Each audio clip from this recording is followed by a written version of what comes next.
Welcome to the next video in the 21-day sales challenge. Now in this video, you're going to learn how each of your prospects you're talking to will always have what I call the two truths, and how you can use those to your advantage to triple your closing ratio. I would say even more than triple.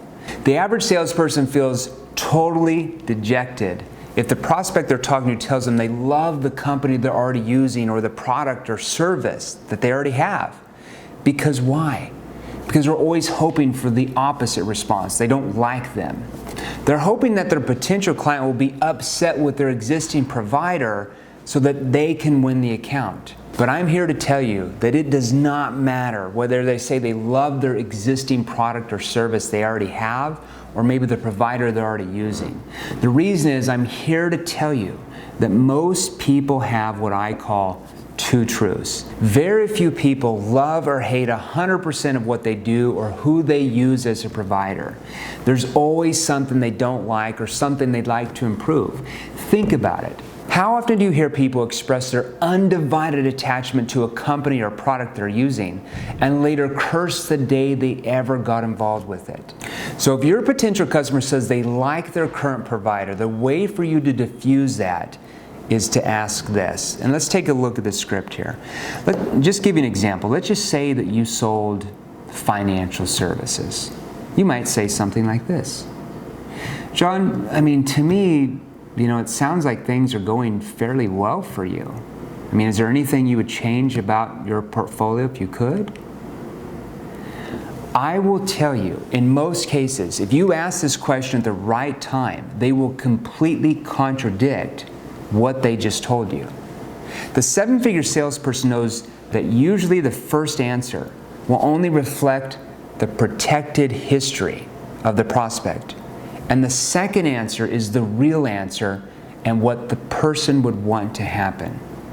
Demonstrate this with somebody today. Ask them, where do you live? How long have you lived there? Do you like living there? Most people will tell you yes. I'd say 8 out of 10 people, no matter where they live, will say yes. And then ask them this question and see their response. Where would you like to live if you could live anywhere in the world? Let's ask it again. Where would you like to live, John, if you could completely live anywhere you wanted to in the world? I will tell you 99% of the time you'll get a completely different answer than what they just told you. They'll say something like, oh man, if I could just live in the Bahamas or in Florida or over in Europe, or it's my dream to live here. But they just told you they loved where they lived before. People will always have two truths. So let's look at an example of the average salesperson and the seven-figure salesperson and how they respond when the potential customer says they love their current provider and are happy with the service they're already getting. So let's take a look at the script here. Prospect will say, well, we really like our current provider that we've been using. They've got good premiums and our coverage is excellent. Let's say that you sell insurance products. Here's what the average salesperson would say. Well, Mary, I know how you feel. Others I've talked to have felt the same way. And, when I first met them, but they found that they could get better insurance through my company. Here the salesperson keeps using the old sales technique, feel, felt, found. You've read it in probably almost every traditional sales manual or book you've ever studied. The problem is, in the new economy, it's just not that effective anymore. It's worn out. Your prospects have had it used on them hundreds of times by every other salesperson trying to sell them something. So it automatically triggers sales pressure in their mind and sales resistance. Now they view you as just another salesperson trying to stuff your solution down their throat, and they don't trust you. So at this point, after the salesperson uses the feel, felt, found theory on the prospect, usually they'll say something like this. So Mary, if I could show you how my company's insurance is better than your provider now, wouldn't that make sense for you to switch over? Let's take a look at this. When you use the word if, I could show you, it automatically puts the pressure on you now to prove that yours is better, and the potential customer is feeling even more sales pressure at this point. The funny thing is, the salesperson can also feel that same sales pressure as well. Prospects might say something like this. Well, I'll tell you what, my wife will be home tonight and I can talk to her about what you're offering or call you back later this week. Why don't you just leave a brochure and I'll call you back if she's interested? Average salesperson would probably say something like this. Well, wouldn't she want your family to have a better insurance rate? I mean, I'll tell you, if you would, I'll call my manager and see if he'd be willing to lower the cost a little bit for you. If I got it lowered a bit, could you make a decision tonight? Because after today, our promotion ends for the rest of the year. Do you really think the let me talk to my manager routine works anymore in the post-trust era? It's dead.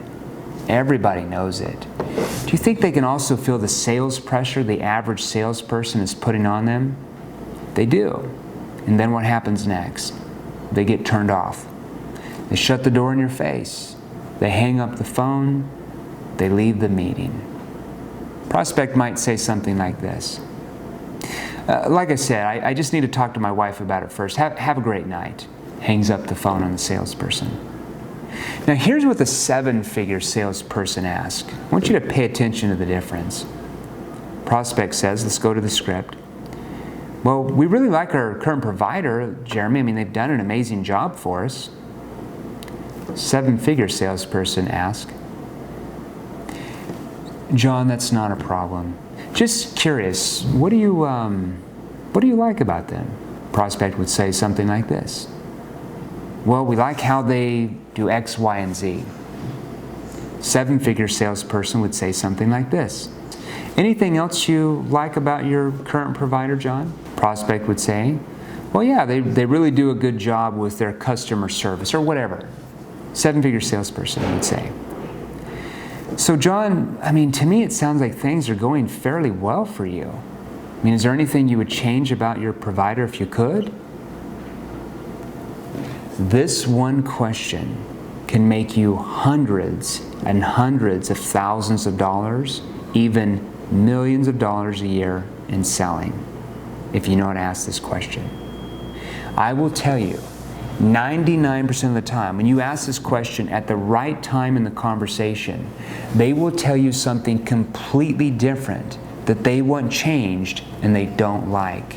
Prospect might say something like this. Let's look at the script. Well, Jeremy, we really like them, but lately we've noticed that they're increasing their monthly cost to us by about 10 to 12%, and it kind of has us concerned. 7-figure salesperson would ask, well, what do you mean by concerned? Why would we ask that there?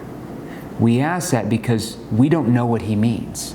We might have our interpretation of what concern means, but we don't understand unless we ask under the surface questions, deeper questions.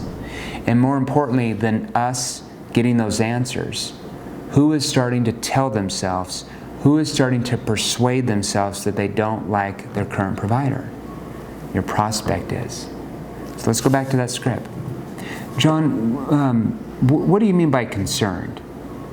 Prospect might say, well, you know, we're trying to cut our cost around here. 7-figure salesman might ask, is there anything you would change about them if you could? Prospect might say, well, we've talked about, you know, well, geez, their growth, they're becoming a really big company. We just don't feel like we're getting the same service that we got before. Notice they just told you a few things they don't like and that they would want to change. Now you're going to continue asking them questions on those issues that they're having, why they're having them, and how it's affecting them in their company or family, and how important it is for them to change their situation. That is what the 7-figure salesperson asks. Now I want to thank you for watching this video about learning how each of your prospects you're talking to will always have what I call the 2 truths, and how you can use that to your advantage to close more sales. Now in the next video, we're going to go over what to say and more importantly ask when your potential customer throws out the question, why should I go with you?